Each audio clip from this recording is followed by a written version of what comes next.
Once upon a midnight dreary, while I pondered, weak and weary, over many a quaint and curious volume of forgotten lore, while I nodded, nearly napping, suddenly there came a tapping, as of someone gently rapping at my chamber door. "'Tis some visitor," I muttered, tapping at my chamber door, "only this, and nothing more." Ah, distinctly I remember, it was in the bleak December, and each separate dying ember wrought its ghost upon the floor. Eagerly I wished the morrow. Vainly had I sought to borrow from my books surcease of sorrow, sorrow for the lost Lenore, for the rare and radiant maiden, whom the angels name Lenore, nameless here forevermore.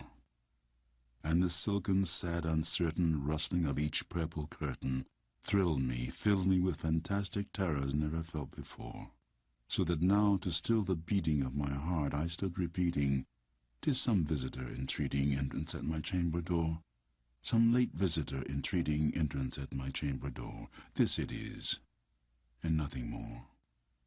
Presently my soul grew stronger, hesitating then no longer.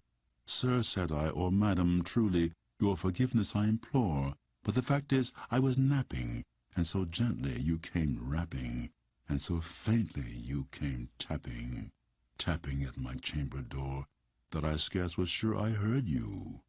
Here I opened wide the door. Darkness there, and nothing more. Deep into this darkness peering, long I stood there wondering, fearing, doubting, dreaming dreams no mortal ever dared to dream before. But the silence was unbroken, and the stillness gave no token, and the only word there spoken was the whispered word, "Lenore?" This I whispered, and an echo murmured back the word, "Lenore." Merely this, and nothing more. Back into the chamber turning, all my soul within me burning, soon again I heard a tapping somewhat louder than before. "Surely," said I, "surely that is something at my window lattice. Let me see then what thereat is, and this mystery explore. Let my heart be still a moment, and this mystery explore. 'Tis the wind, and nothing more." Open here I flung the shutter, when with many a flirt and flutter in there stepped a stately raven of the saintly days of yore.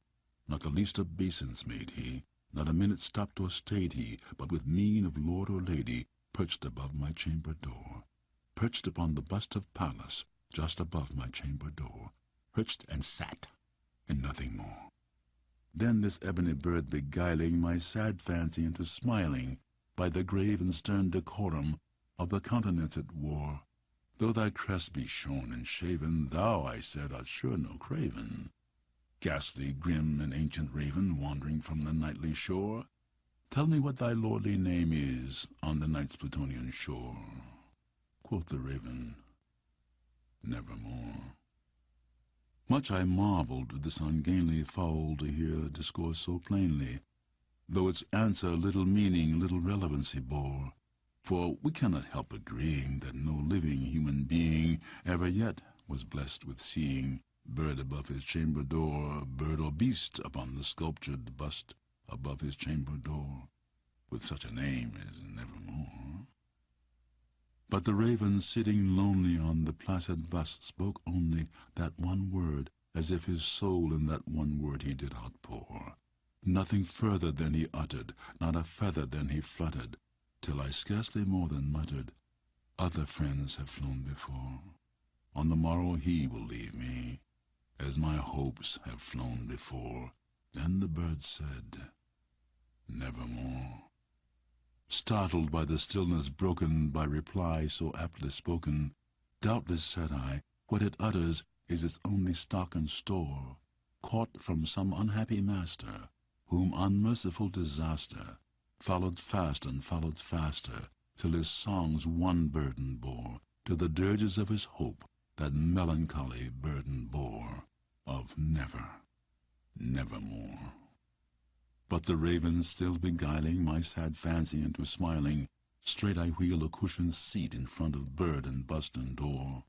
Then upon the velvet sinking, I betook myself to linking fancy unto fancy, thinking what this ominous bird of yore, what this grim, ungainly, ghastly, gaunt, and ominous bird of yore meant in croaking nevermore.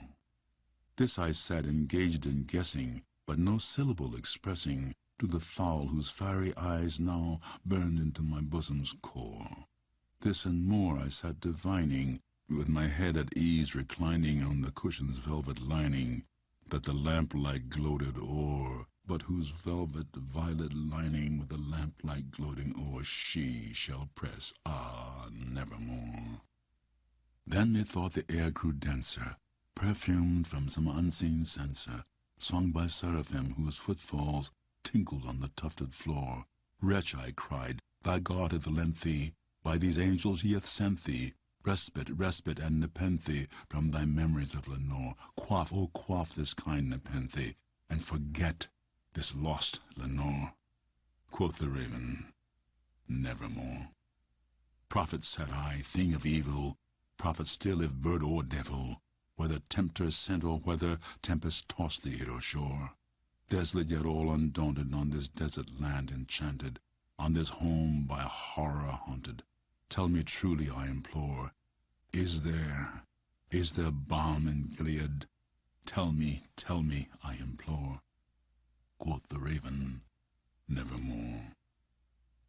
Prophet, said I, thing of evil, prophet still if bird or devil, by that heaven that bends above us, by that God we both adore, tell this soul with sorrow laden, if within the distant Aden it shall clasp a sainted maiden, whom the angels name Lenore, clasp a rare and radiant maiden, whom the angels name Lenore.